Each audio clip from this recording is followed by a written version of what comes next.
up at this time.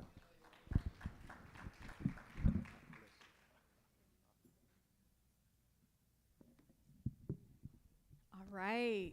Hi, good evening, everyone. So I want to thank you for being here tonight. Again, my name is Cree Matlock. I am with Power Coalition for Equity and Justice. I'm the Director of Government Affairs and Policy, so I'm often at the state capitol.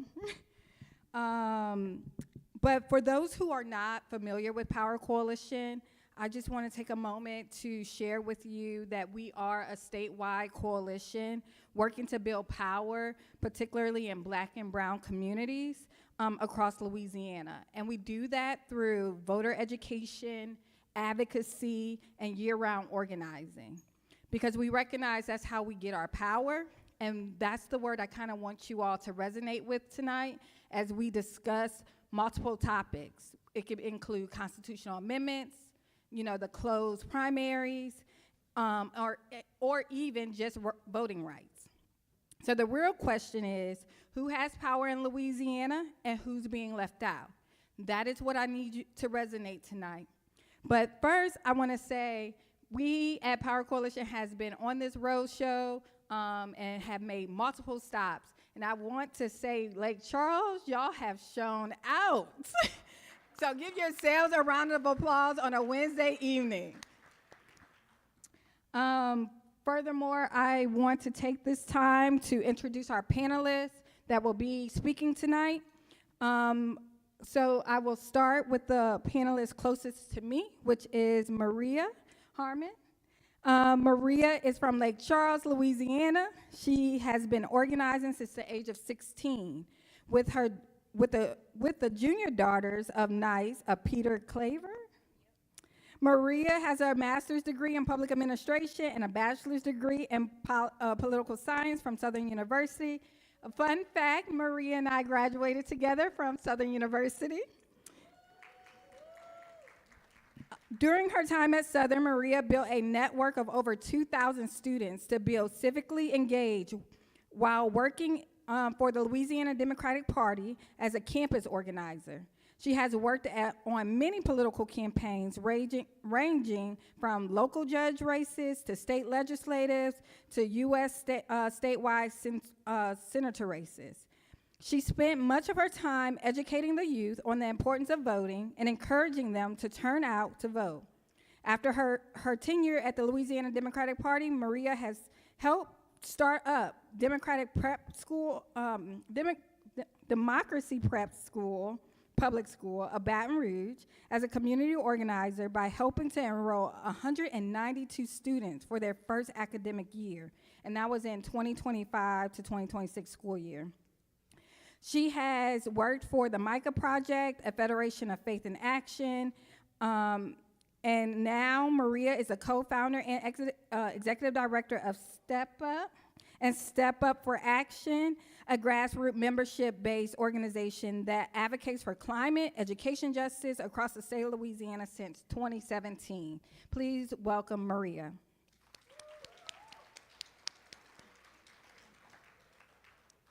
All right, next up we have Jan Moeller.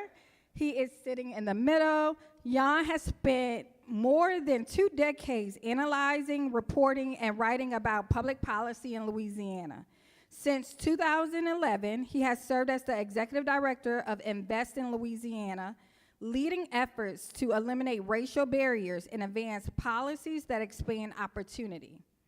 He brings deep expertise in the state budget and tax policy, healthcare, and the public safety net.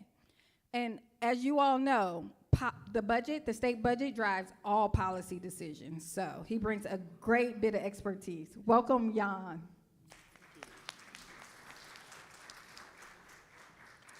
And last but certainly not least, we have Mr. Craig Anthony Marks.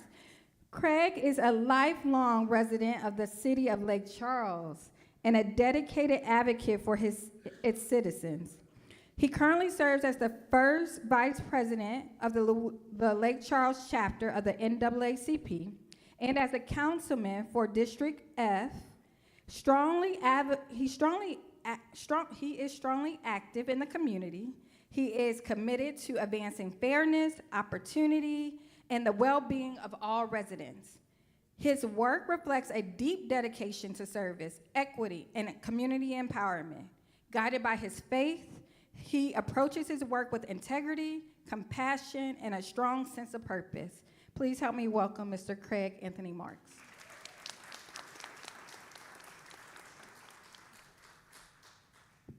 All right, without further ado, we will go ahead and dive into this wonderful discussion because, again, we have a lot to discuss. So we are going to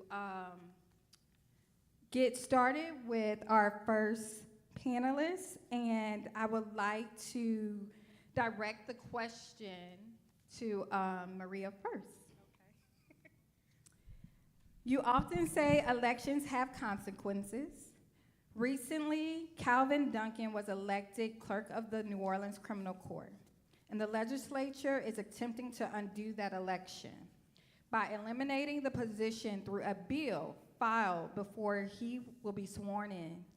How should we respond to an anti-democratic measure like this in the legislature?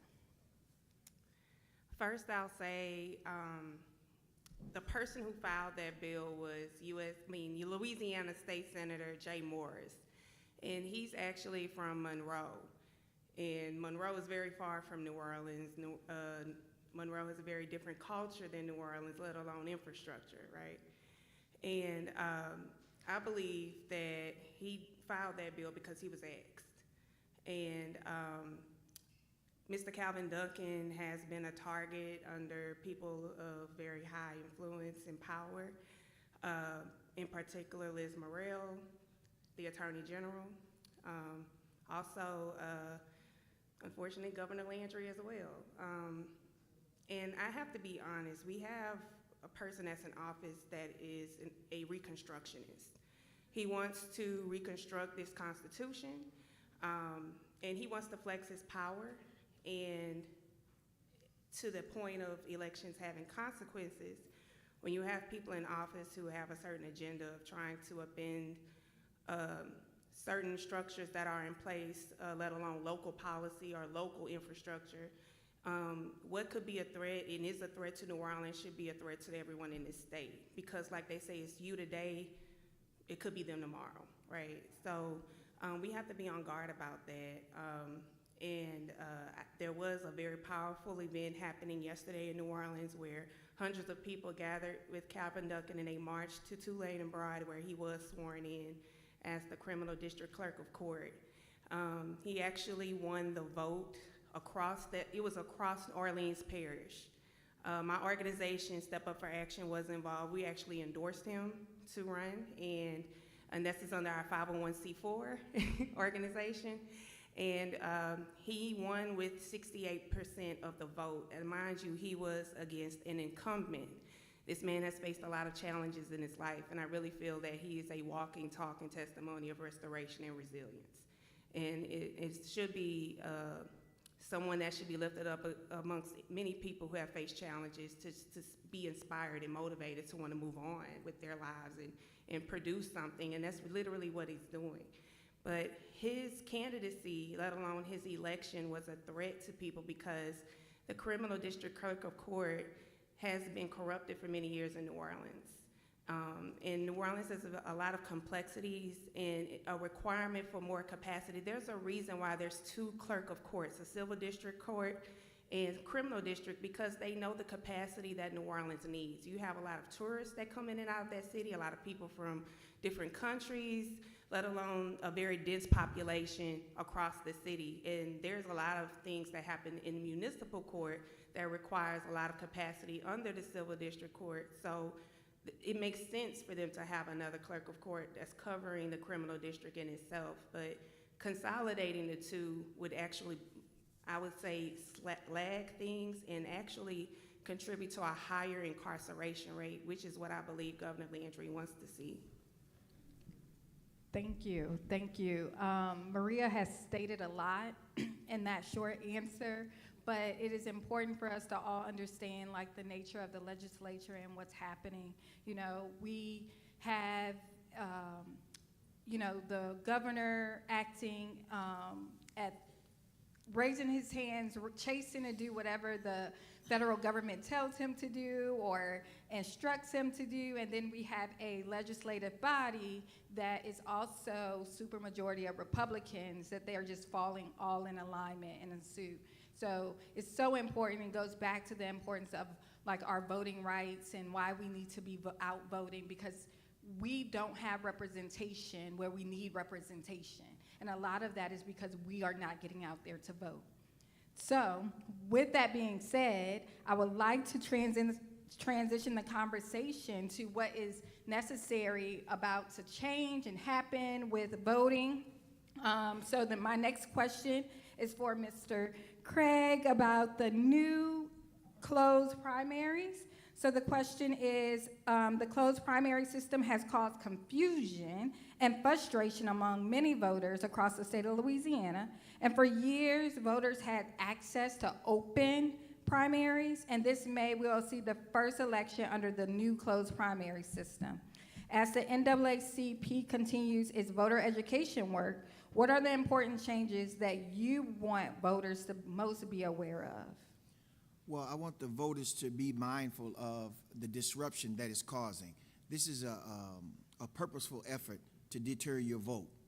And it's starting with these elections, but pretty soon you're going to see it take place in all of the elections going forward. It's just a matter of time. And we have to be mindful of what we're doing when we're registering. First of all, we need to make sure that our registration is up to date, because you could very well get to the polls at the time it's time to vote and not be able to vote because of a technicality. So we need to first be checking our registration, making sure it's up to par. Second of all, there's been some talk about people switching parties, within the election. As an example, Democrats signing up as Republicans so that they could vote for the Republican that they want to work or to run for an office. Yeah, that's a good strategy, but you have to be mindful that time frames are attached to these things. If you're not able to switch back, how does that work for you when it comes time for you to vote within your party? So you have to be mindful of all of these different dates that are associated with this. When you switch party, if you're no party now, then you have to make a declaration of what party you're going to be assigned to, what party you want to be affiliated with. And I'm not one of, this is just my opinion, I'm not one of these people that's going to be jumping back and forth to these parties trying to get somebody elected in another party. Whatever party I belong to, that's my responsibility to that party. I need to make sure that I'm doing everything possible to make my party successful. Now, when you get down to the final election, it's going to be two people in there. And what happens if you can't vote, if you're a Democrat and you can't vote Democrat? Well, you just heard us, because every vote counts. So I think that we need to be more conscious of this. We need to read more. Everything is at our fingertips where we can find out just what's going on with this. I'm telling you, this is just a taste. This is just the beginning. Right now, I think it's only in 4 or 5 different elections. But sooner or later, we're going to see this come down, because it's a deliberate effort to water down our vote. And our vote is generally the most precious of votes. We got 900,000 registered black voters in the state of Louisiana, and we're not even tipping the scales on going out to vote. So you're going to continue to see efforts like this that's confusing, because it's in our culture that we say, hey, if I don't understand it, I'm just not going to go. And when the first question came up that there are consequences to elections, that's both positive and negative. Yeah. If you don't vote, then that is a vote. You're voting for somebody by not showing up to vote. Not only that, the people that you put in office, this is why we're having these issues that we're having now, because of our lack of voting, and the minority is selecting for the majority. And this is what we're going to end up with. People going into the legislature making crazy suggestions like this in order to get us out the way. And it's now, I wasn't living during the civil rights era, so I can't tell you just exactly how that was. But in my time on this earth, we're as close as we are to the Jim Crow South than we've ever been before. And if you're not paying attention, it's going to affect everything about us, from our schools to our governments to our jobs. Everything is going to be affected by this. So in this next coming election, we need to learn. Let this be the litmus test that you go out and you learn. Ask questions at that poll. If you got to stand in line for an hour, you stand in line for an hour until you understand what you're doing. And you ask questions to know that, hey, if I do switch parties, when can I switch back? When is the deadline? We need to know the deadlines, because you may very well switch and not be able to vote in the final election. Or when you vote in the final election, you're going to be locked into whatever party you're a part of. So these are just things that we need to start taking, not taking for granted, because we are hurting because of elections. And the consequences of elections is you get somebody in office that don't represent you. You elected them, but they don't represent you. And it's happening in Lake Charles, it's happening in Baton Rouge, it's happening in Lafayette, it's happening throughout the state. So it's up to us. It's no longer any excuses for not voting. And if you don't believe voting is important, keep sitting back and watching what's happening in the state of Louisiana. Thank you. Thank you. That was, yes. So there's so much I want to tack on to that and bring us to the next section. But before I do, I really want to take the opportunity to make sure that everyone is on the same playing field and have a clear understanding of what the closed primary system is. So I'm just going to provide a really quick overview of that, and then you can follow up with us with questions if you have any. But prior to the closed primaries, we had the open primaries. So we had basically all candidates on one ballot, whether they were Democrat, Republican, no party, independent, whatever it was, everyone was on one ballot. You went on that election day, and then anyone that did not receive 50% plus one of the vote, they had to go into a runoff, right? So it still was two elections. You had the first one, and then if there was a runoff necessary, you had the second one, and then the election is over. The closed primaries add an additional step. And I want you all to understand that was very intentional. They looking for us not to show up at the polls, so let me add an additional systematic step. So now the closed primaries there's Democratic Party and Republican Party. And then there's a thing that calls no party, but you will not see the no party candidates until the very last general election. So the closed primaries is the Republican. If you are registered as a Republican, you only will see the full list of Republican candidates. Then there will be another election that they will have a runoff if necessary, but only for the Republican candidates, right? If you're registered as a Democrat, you will only see Democratic candidates. And then the second election, you will only still see whoever's on that runoff for the Democratic candidates. The no party, if you're registered as no party, at the end, once we have identified who are the top Republican candidate, identified the top Democratic candidate, there's another election that includes that top Republican, that top Democrat, and any of those no party candidates that are listed, okay? And that is the extra step. And I just want to make sure everyone was clear that the closed primary is just adding an additional election and step. Excuse me. Yes. Can you explain something to him? Because I've been hearing a lot of talk about if you are no party or independent, you had to declare to be a Republican or a Democrat in order to vote in these different primaries. But from what you're telling me right now is that if you're no party, you do better just waiting to the end until your candidate is in the race. Because now at the end, from what you're explaining. So let me clarify. If you are registered as a no party, that doesn't mean you cannot vote at all. You get to pick on that election day if you want a Republican ballot or a Democratic ballot. Right.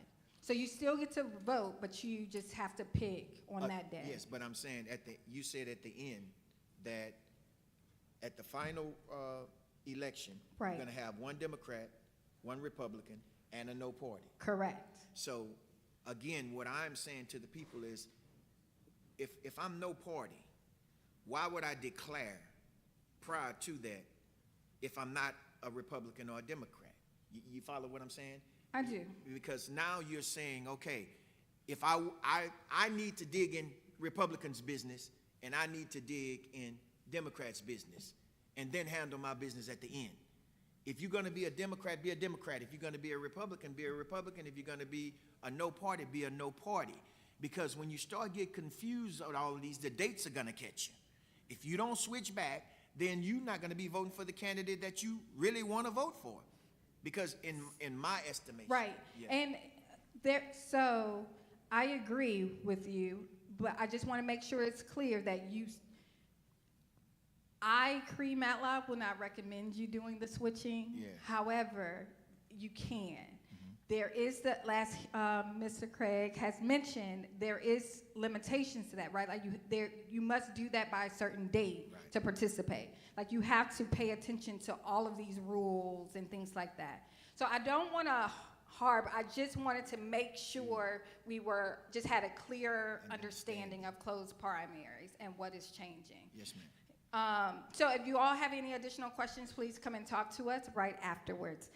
Maria, I'm going to bring one more question to you because we're going into voting rights. The State Voting Rights Act was introduced by Senator Roy Duplessis and was stalled in committee this year. What are the next organizing opportunity for voting rights advocates in Louisiana? All I can say is that we can't give up. We have to start regrouping. We're going to have to start identifying people who are willing to be precinct leaders in their neighborhoods. Start having house meetings where you have at least 10 people there and you're talking to them, educating them.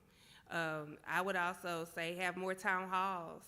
You know, even if we have like trail rides or areas where people like to just hang out, infuse those spaces where we're talking about these things like, hey, I hope you know our voting rights are under attack.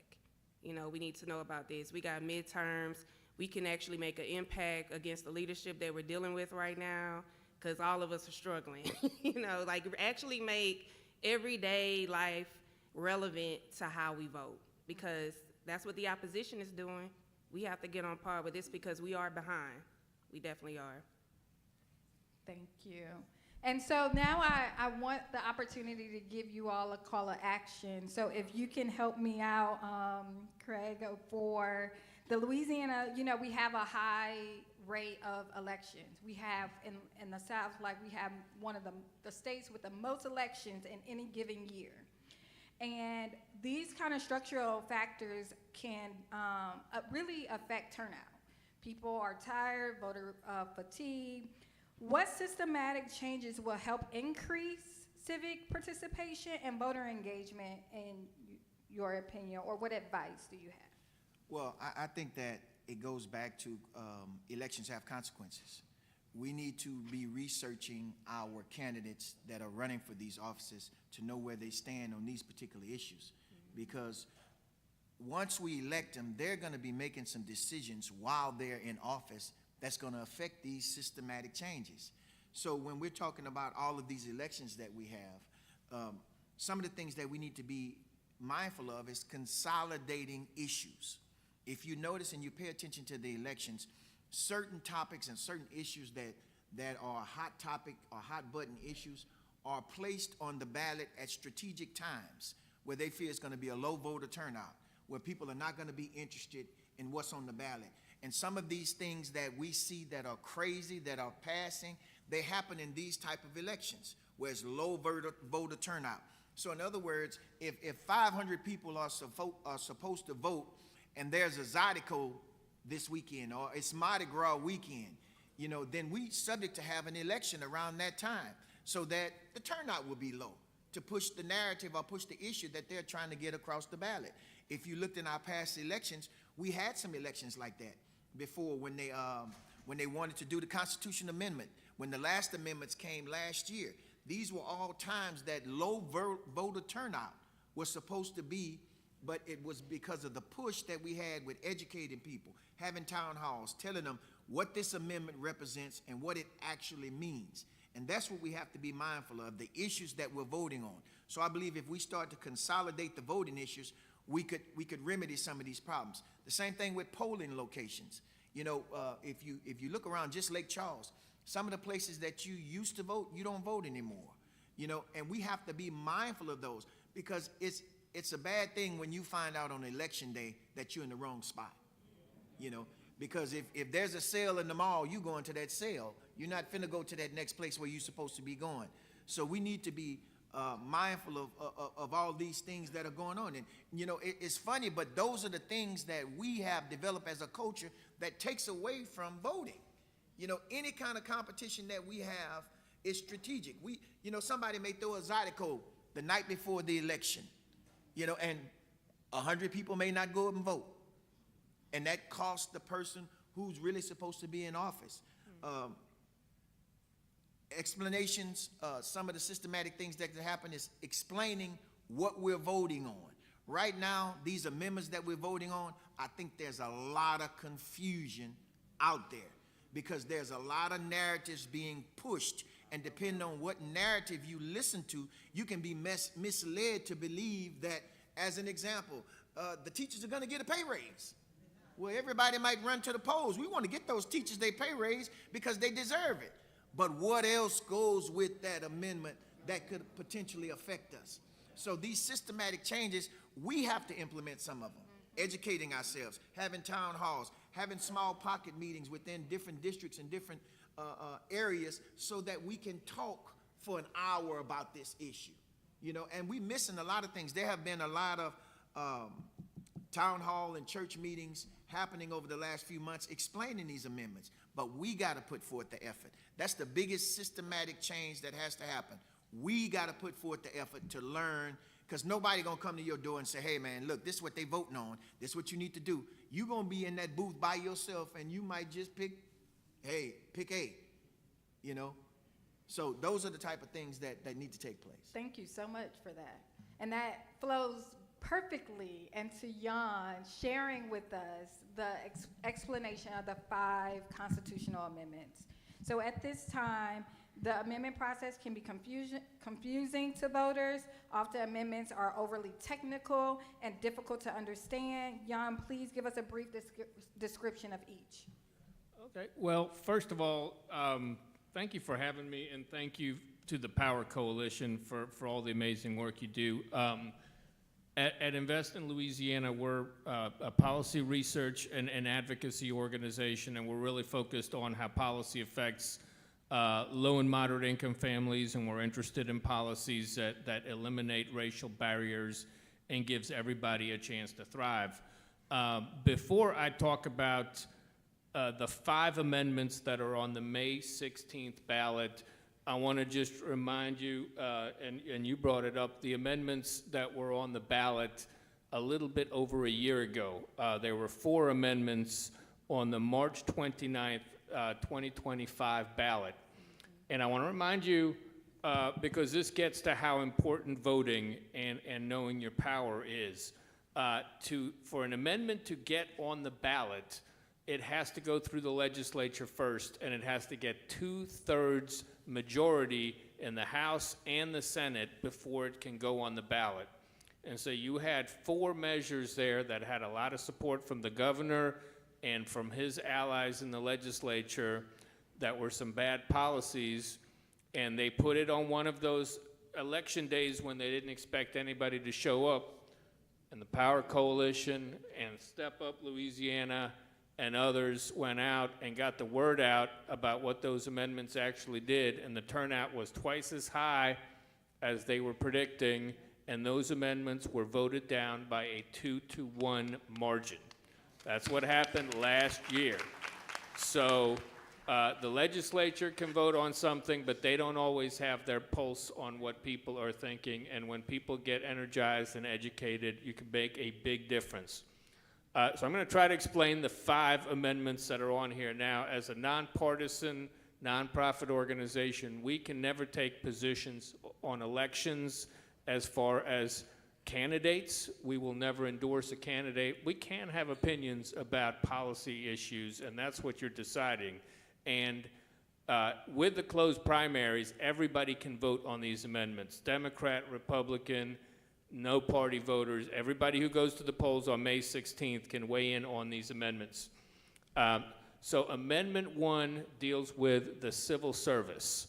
The civil service is a really important part of state government because it's what protects it's guards against political patronage in state government. If you work in state government, you're either part of the civil service, which means you got hired on merit and you are protected from getting fired, and you have a lot of rules that govern but protect you in your job. And then there are people who are political appointees. They're called unclassified government workers. That's cabinet secretaries, people who work for the governor, who do the political work in state government. And right now, the Constitution gives the power to the Civil Service Commission to protect the civil service. What Amendment 1 does is give the legislature new power for the first time to decide who gets to be in the civil service and who gets to be a political appointee. So if you're a political appointee, that means your allegiance is not necessarily to the people who you're supposed to serve, but to the politician who appointed you to that job. And it doesn't mean that we shouldn't have political appointees. Some jobs in government are political, but this gives new power to the legislature and takes that away from the Civil Service Commission. So we think that's a dangerous road to go down. It doesn't actually change anybody's job classification, but it takes that power away or adds new power to the legislature to decide.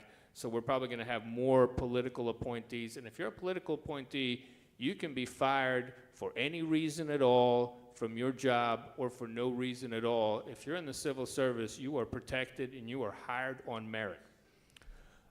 Amendment 2. Mr. James, just for clarity, I like to do things simple. Yeah. So a no vote would not give them what they're asking for. A no vote protects the civil service. A yes vote gives the legislature more power over the civil service and political appointments. Amendment 2 is one of those amendments that technically only affects one parish, which is East Baton Rouge, but has, I think, implications for other parts of the state if it were to pass. This creates a new school district in Baton Rouge where I live. This is frankly a little bit personal to me because I've got 2 kids in EBR public schools and a wife who teaches 2nd grade in an EBR public school.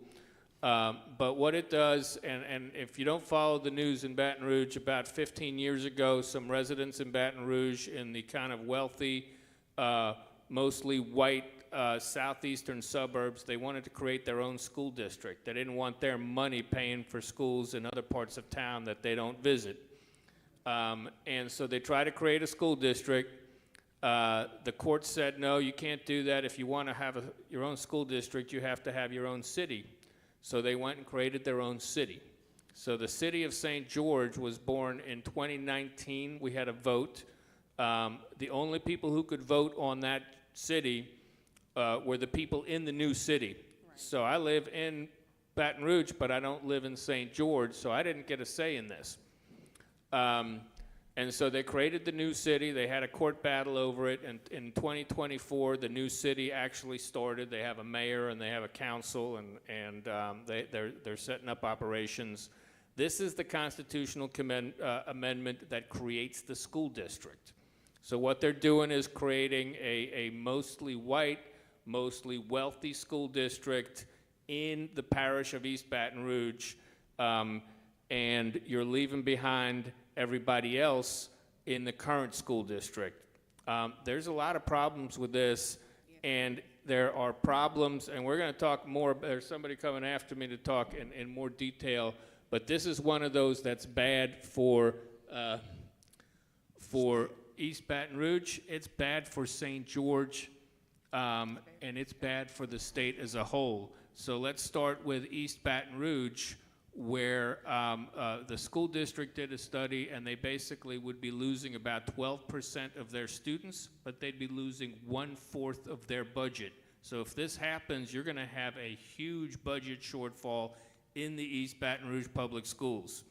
And so you're going to have larger class sizes, fewer resources, It's going to affect buses. It's going to affect, and I'm telling you, like my wife has to go beg for money to get ink for her printer and paper for her printer so she can print out materials for her students. And that's, you know, you multiply that by hundreds of thousands of teachers in that parish, it's only going to get worse. St. George has to set up a whole new school system bureaucracy, so they're probably going to have to raise taxes to pay for that. But the students there aren't going to have any more choices because they're going to lose access to a lot of the great things that are happening in Baton Rouge. We have some of the best magnet schools in the entire state. We have big gifted programs. We have programs for students with other exceptionalities. They're not going to be able to replicate that in a small school district. So you're going to have fewer choices for your child's education if you live in this new school district, and you're probably going to be paying more taxes. So there's like data points that say why this is a bad idea. But then if we zoom out, there's also the broader question of what kind of community do you want to be? Because this is an attempt to resegregate the public schools. Yes, 72 years after Brown versus Board of Education, they want to create separate and unequal school systems, and this is the way they are doing it. And we know that, you know, communities are, look, we've had long-standing racial and economic divisions that have held Baton Rouge back for generations. This is going to cement those differences into the state constitution. So this one is personal to me, and I certainly hope that even though you don't live in Baton Rouge, know that if it succeeds there, it can happen someplace else. That's right. So this matters to you. The other good thing about this is this amendment has to pass statewide, and it has to pass with a majority of the voters in Baton Rouge. So this is the first and only time that I, as a resident of Baton Rouge, get to weigh in on this thing that's been a debate in my community for 15 years. So that's Amendment 2, no. Amendments 3 and 4 are amendments that y'all have already voted on if you voted last March 29th. Because if you go back to those amendments, there was an amendment on the ballot last March that was a huge overhaul of the state constitution.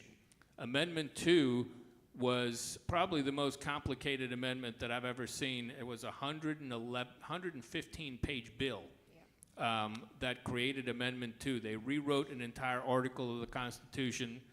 The voters of this state, by a 2-to-1 margin, decided they didn't want to do that. And so the legislature's response to that was to say, well, you know, they didn't like this rancid piece of horse meat that we served them up. Let's cut this up into little smaller pieces and put a different wrapper on it, and we'll serve it to them again. And so that is Amendments 3 and 4. Yep. They were on the ballot last year, and they were rejected. Amendment 3 is the one with the teacher pay raise. And if you look at the wording of the amendment, it says teachers are going to get a pay raise of $2,250. School support workers, which are your cafeteria workers, your custodians, and others, $1,125. What they don't tell you is that right now, those teachers are getting stipends that are in the budget this year that are not going to be in the budget next year. So when you back out those stipends, teachers are actually getting a $250 raise, and those support workers, those cafeteria workers, are getting a $125 a year pay raise, less than 0.5%. And the way that they are paying for that pay raise is they are getting rid of 3 trust funds that have been in the state constitution for a generation. Right now, the way we do, we take the interest earnings from those trust funds and we fund various education programs in the state budget. There's about $68 million a year in education. Just the interest on those trust funds funds $68 million a year, and that. that money would be going away, those trust funds would be going away, we'd be using the money in those trust funds to pay off, to prepay some debt in the teacher retirement system. That's what's freeing up the money to fund the pay raises. So again, teachers would be getting a pay raise, but when you look at the language there, just remember it's not as much as it says, because you got to back out the stipend that they are not getting, so the net pay raise is very, very small. That's Amendment 3. Amendment 4 deals with corporate tax breaks. This is businesses in Louisiana pay a property tax on inventory. This is a tax that's mostly paid by kind of your large petrochemical, big, heavy industry pay this property tax. The business community's been trying to get rid of this tax for years and years.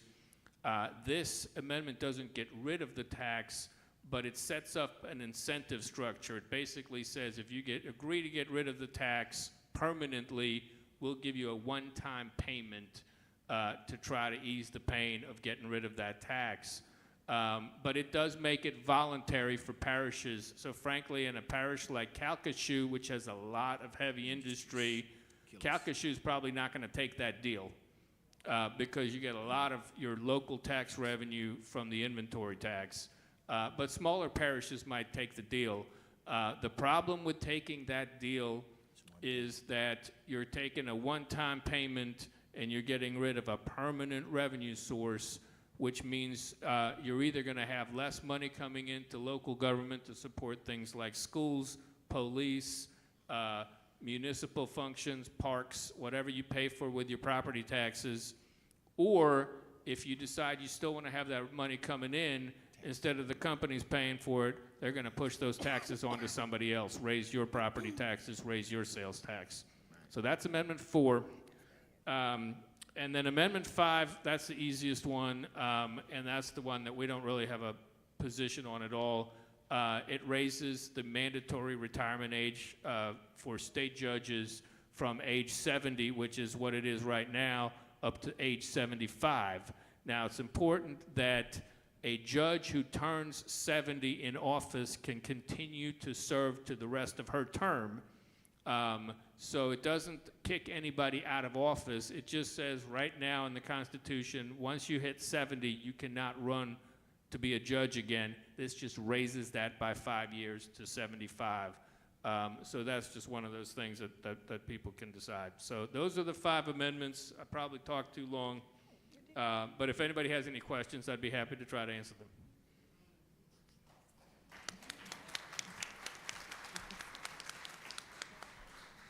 Yes. So there's a lot of information in all of those amendments. So please don't be shy. The purpose of this forum is to ask questions. So I do have another speaker to elaborate a little bit more on Amendment 2, but I really want you all to look in y'all ballots that's provided and the little booklets and review the amendments and get the juices going, because once he's finished, I really want it to be open dialogue, okay? So at this time, I would like to introduce our speaker, Sean. All right, perfect. He is a Navy veteran and experienced leader who brings a strong blend of public service and professional expertise to People United to lead St. George Engagement, also known as Pulse. After serving as an enlisted sailor in the United States Navy, he built a distinguished career in management and business operations spanning more than 2 decades. A Jacksonville University graduate with a degree in finance, Sean has spent 22 years in retail management, developing a reputation for strategic leadership and operational excellence. Since making St. George his home in 2020, he has witnessed firsthand both the tremendous potential and the unique challenges facing the growing city. So without further ado, welcome, Sean.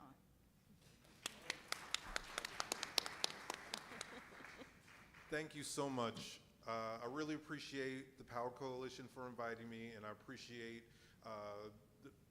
Christian Baptist Church for hosting. Uh, I got to tell you, I am super excited to be here, to see all of your faces. It's hard to, it's really hard to understand what you're feeling when you see people engaged in their community. I moved to Louisiana about in 2020 because my wife's from Louisiana, so I wanted my daughter to be a Louisiana girl, and she's coming out pretty good. So the organization that my wife and her best friend started is the organization that I'm in, and it's incredible what it takes to be engaged in your community. So it's no small feat. What you do affects everything else. Like I look at this church and I'm so amazed. I'm sure the founders of this church didn't imagine all of this would come from it. And that's our call to action as a group, is we want you to vote. We want you to have the right information so you can make your own decision. Even if you disagree with me, as long as you got the truth and you vote, we can make America great. You know what I'm saying? So, thank you. So, I got to tell you, Ian stole pretty much all my thunder. So, it was, I mean, it accurately describes what's happening with this amendment. But what I want to do is talk more about what it does to us. Because separating a school district is not going to improve education. All you're going to have, if you have 12 eggs and you separate them 6 and 6, you still only have 12 eggs. So them separating and creating their own school district, I guess us, you know, because I live there, doesn't improve the outcomes of the students in St. George, and it definitely hurts the students that are left over in EBR. So if you can't do good without hurting somebody, there's something wrong. You know, there's 1,000 other ways that doesn't harm people, and we can do it. You know, so when my wife and Danny formed Pulse, we knew we were in a Republican district. We knew our neighbors wouldn't say it to our face, but they're MAGA. But we still felt there was something that we needed to do. And especially with a new city, we weren't just going to give it to them. We're going to make them work for it. We're going to educate the electorate. We're going to, share our point of view and receive other people's point of view. So we're hand-to-hand fighting MAGA, and you don't have to do that. Where you're at, you can fight for your rights and all these things in multiple ways, whether it's social media, whether it's writing a letter to the editor, or calling your representative. You know, however you have the capacity to fight, that's what we're asking for. You know, and if you go to our website, a lot of times we make toolkits, we do letters pre-made to give you a chance to say what you need to say. But if you do something, it's better than nothing. And that's all we're asking you to do. We want you to vote no on this because it's harmful, specifically to my little girl. She's 8 years old, and she is fully validated, in her school. You know these COVID babies, they're wild. But because she has a chance to be her full, authentic self at her school, she does good with her grades. She's got straight A's because she doesn't want to miss out on a play or with the band or dance. And if you don't think the arts are important, that's another conversation. Because arts is the only thing that has gotten us through all the hard times we've been through. Thank you. Because when I first became a Christian, I didn't understand what the choir meant to the church. At that time, I thought it was a show. I thought that it's just to get you in the door. But I understand now that the choir is meant to wash the outside off of you so you can focus on God. You know, and because you're able to celebrate God and the Spirit here, that's, you pay a tithe. The only tithe we're asking you to pay is write a letter, combat misinformation on the internet, show up at a rally, make phone calls to get the word out. We're looking to take back our state one person at a time, one relationship at a time. That's how Jesus got his movement, was relationships. He didn't judge, he built relationships. That's right. And we need to do that with each other. Because we talk about what's going to get people out to vote? Us. We work with each other, we'll get them out to vote. You know, when I was in high school, I had to set the clock on the VCR. Well, guess what? The internet's way more complicated now, so we got to help our elders. And I'm 53, so I'm one of those elders. But, especially with this closed primary, we have to figure out to make how to find out if you're registered or not, and for the right party. So I'm not going to drag it on. I have limited time, but I just want to say I'm excited that this church and you people have come out to find out about the issues. Yeah. And I'm asking you to say no when you get in the booth. Thank you.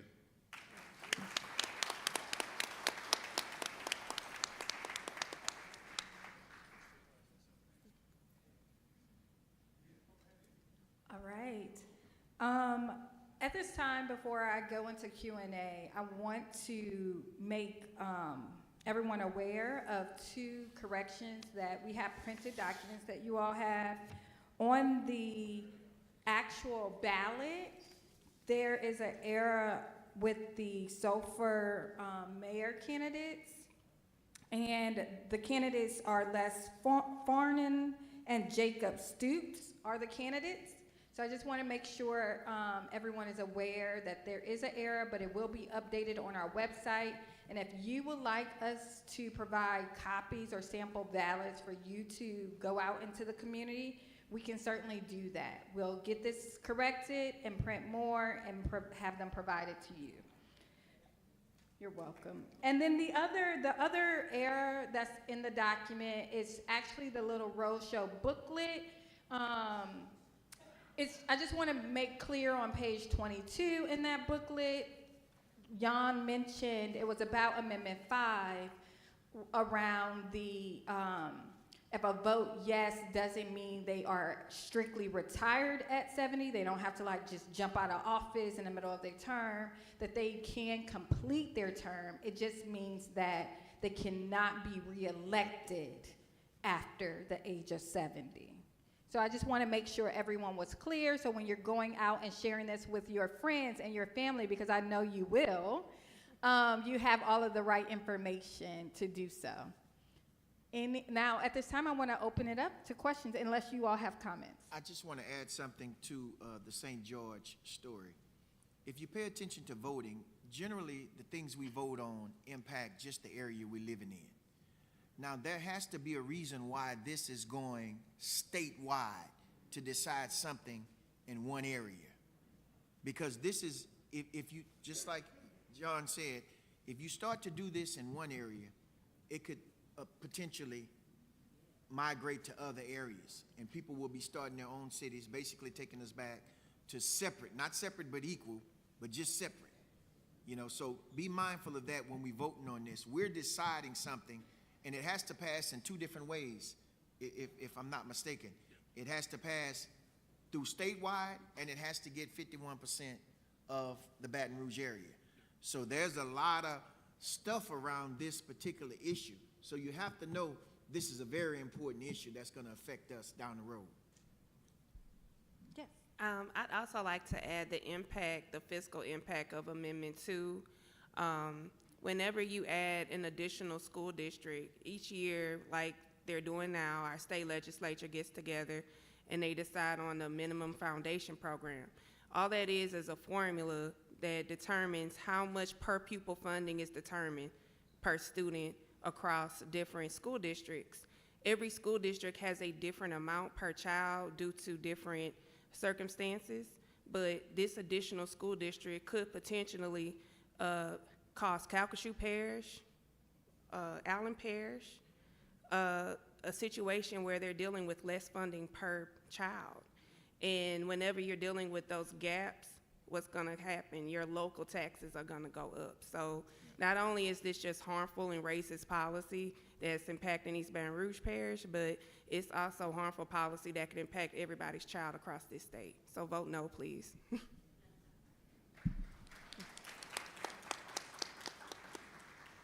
right, this is the last call for questions. Oh, do we have another mic that we can pass?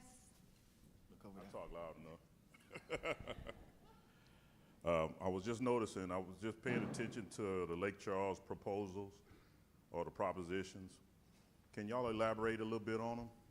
I was thinking also with when it talks about the school districts for like number 25 and 20 and 34.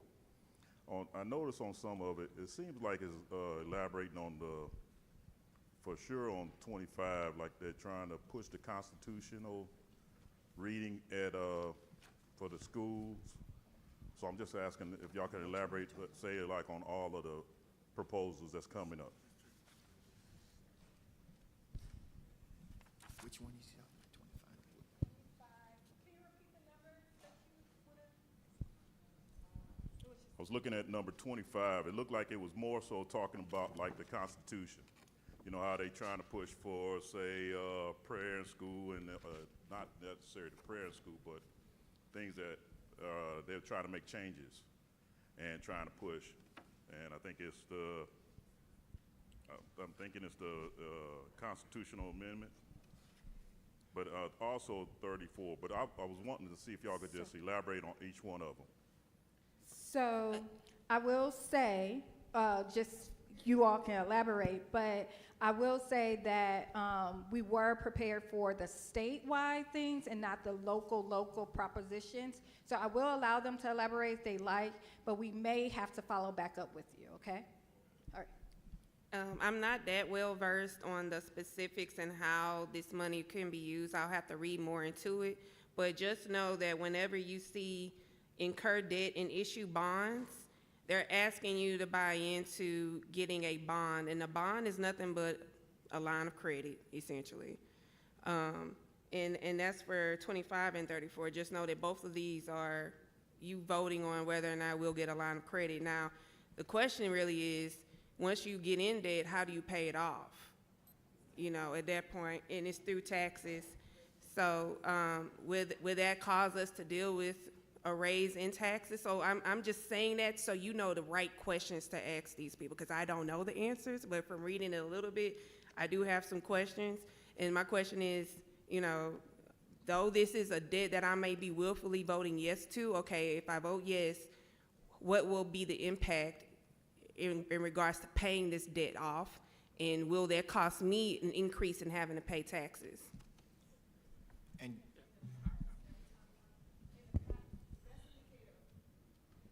The best indicator of future behavior is past behavior. And every time we voted for a millage of something to go up, our taxes have gone up. When I first came here, we didn't have 10.75% tax rate. If we vote yes for another millage, how much is our taxes going to go up after that? I'm just asking a question for a friend. Right. Well, yeah. I wouldn't vote for it, these three local things, if you read, it says to continue. It's not to raise, it's just to continue what's already there.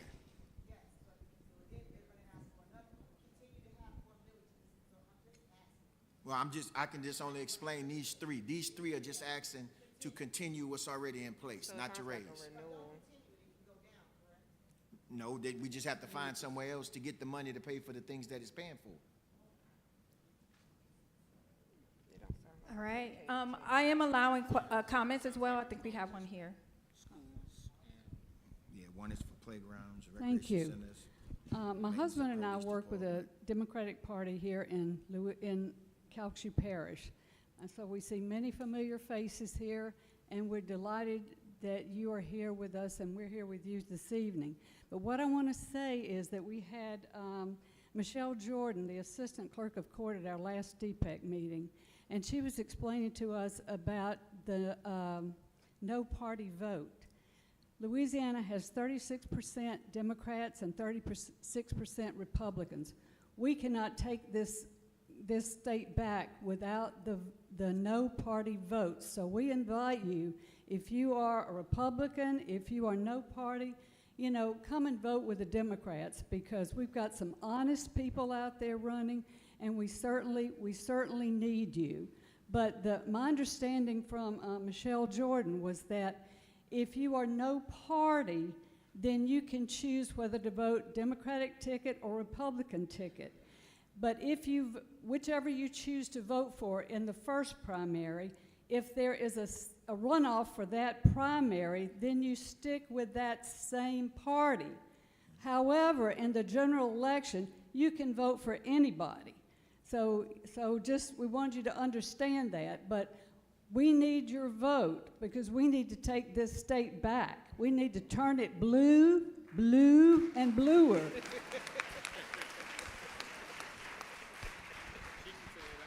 Yes, indeed. Thank you. Y'all may not recognize me, probably don't, I'm sure you don't. I'm from down east. My name is Charles Cravens. I'm a judge in the 27th Judicial District Court. And y'all might recognize this lady, Judge Cynthia Gilrery. My mom was a Gilrery, so she can't be too bad, right? I heard many things. Before I start, I'm here to talk to y'all about Amendment 5, and as a judge, you probably know we have to be careful what we say. So there are a lot of things that I can't comment on. Until a few years ago, I would have been on that side of the table rather than this side. But I do have to say something, and I can't say whether I'm for or against this amendment, Amendment 2, but I want to tell y'all what my daughter told me. My daughter's name is Charlotte. She lives in St. George. She is an attorney, but I can guarantee you she's not living in one of those big houses that you talked about in St. George. 2 years ago, in February, I was blessed with a grandchild. I have 3 other grandchildren, but I was blessed with a grandchild named, who's Landry. His first name is Landry. He's named after St. Landry Parish. I didn't move here from somewhere else. Been here all my life. Landry was born premature. He's blind in one eye. He has complex medical issues, and he has Down syndrome. As I said, as a judge, I can't take a position on any amendment. I just want to tell y'all what Charlotte told me, my daughter. Charlotte tells me that if St. George forms its own school system, then there is no school that will be in St. George that will offer the services that my grandchild will need. Okay? And if y'all looking for Charlotte, she's kind of like her daddy. Y'all not going to have a problem finding her. Okay? And you won't have a problem with her telling you what she thinks. So y'all might want to look Charlotte up on Facebook or something. Okay, but I'm here for Amendment 5. I wanted y'all to see Judge Gilrery here. I'm 70. And I want y'all to see. All this time, right? My mom said it's going to catch up with you one day, but Amendment 5 directly affects me because my term ends in December, and that means I cannot run again unless Amendment 5 passes, and then I can run again. And I've done my best to serve God and to serve the people of Calcasieu Parish. So we cannot speak to the other 4 amendments, we can speak to 5 because it directly affects us. So I am definitely asking that you tell your friends and family a yes vote for amendment number 5 would mean that we can keep Judge Guillory. Thank you very much. And that's a big thing in Calhoun Parish, to be able to keep Judge Guillory. I've been knowing Judge Guillory for a long time. She's been an advocate for children forever. I heard one of the panelists talking about infringing upon democracy. I noticed, first of all, I want to thank the Power Coalition. Spoke to Ashley Shelton, spoke to Ben Jeffers, I spoke to Devontae Lewis, I spoke to Chico, all of our godfather from Project Vote, and talked to them about what Amendment 5 means. I wanted to come, I actually, Opelousas this morning, went to Baton Rouge for a conference on Family Preservation Court, and when Judge Guillory told me this was going on, I left Baton Rouge and came here. I wanted y'all to see who you are keeping from being in office if you vote for this. And I wanted you to hear from us. I'm 70 years old. Looking around this room, I see a lot of gray hair. Now, I'm sure most of y'all are prematurely gray. Okay, but I don't think that you would want someone to come and tell you that you have to leave the job that you love because of what that number says on your birth certificate, because you are a certain age. There are rules that keep incompetent judges from serving, whether you're 35, 55, 65, or 70. There was a judge. Yeah, we got to shut it down. I see you giving the signal. I'm going to wrap it up. Yeah, I'm going to wrap it up. Judge Burnett Johnson, the judicial system operates on seniority. Judge Burnett Johnson qualified to be Chief Justice of the Louisiana Supreme Court because she had the seniority, and then she had to go to court for them to allow her to be the Chief Judge. Yeah. I was around during the Civil Rights era. I know what it was like. And many of you have heard this saying, in order for you to know where you're going, you got to know where you come from. There is value to wisdom. That's ingrained. We brought that across the Atlantic. There is value to wisdom. So what I'm asking y'all to do, I joined with Judge Guillory in asking y'all, please vote for Amendment 5. I think vote for Amendment 5. I saw. And I thank the Power Coalition for not taking a position against this amendment. Thank y'all. All right, it is time to wrap up. At this time, I just want to leave you all with, you gained a lot of information tonight. Feel free to chat with any of us, but most importantly, I have a call to action for you. The call to action is to stay engaged and informed. Share what you learn. Please do not be a gatekeeper. Please share this information. And then most importantly, make a plan to vote. Pick a day, know what's on the ballot, and bring a family and friend or 5 with you. So at this time, without further ado, I would like for us to close in prayer. And again, Reverend Alexander. Okay, he was paused. He was pointing. I'm like, what's happening? Okay, Reverend Alexander, please.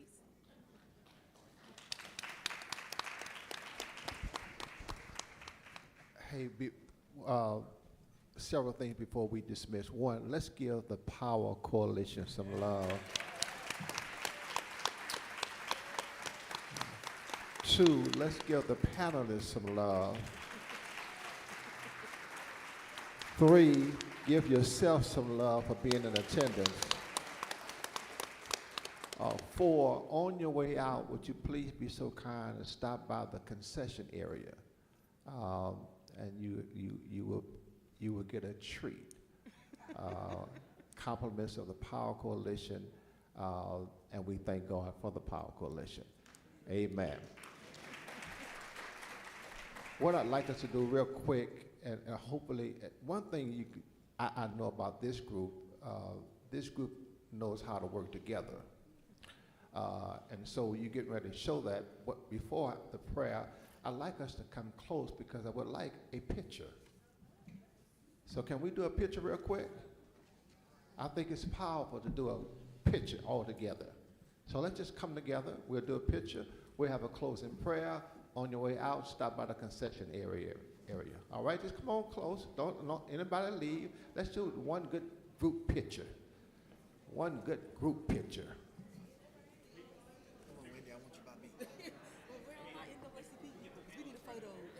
All right, come close, stay together. We're together, we're together. No one leave, we're together. One group picture, come real close.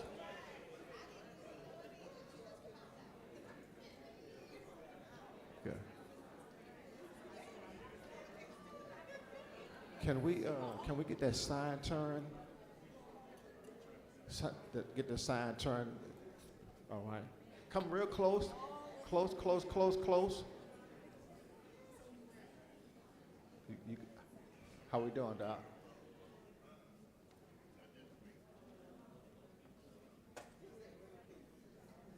Attention everyone, please turn and face the opposite direction. Photographer, can you come on this side? We need you on this side. This side. Come on this side. Let me say what I said before. Thank you for working together. Okay. Go ahead, Doc. Just go ahead. Get close. All right, I have everybody. Everyone look this way. 1, 2, 3, cheese. Keep smiling. Cheese. All right, everyone stay. We're going to do one video. On a count of 3, everyone say, go vote. All right. 1, 2, 3. Go vote! Perfect. Do one more time. 1, 2, and 3. Go vote! Perfect, everybody. All right, let's pray. Wait. God, we thank you for what we have witnessed as the beginning of the prayer, the beginning of this session. I stated, and I say again, let us not just be hearers, but let us be doers. Thank you for the information as well as the understanding. In Jesus' name we pray, amen. All right, stop by the concession stand area. All right, stop by the concession. Great, fantastic, wonderful. Stop by the concession area.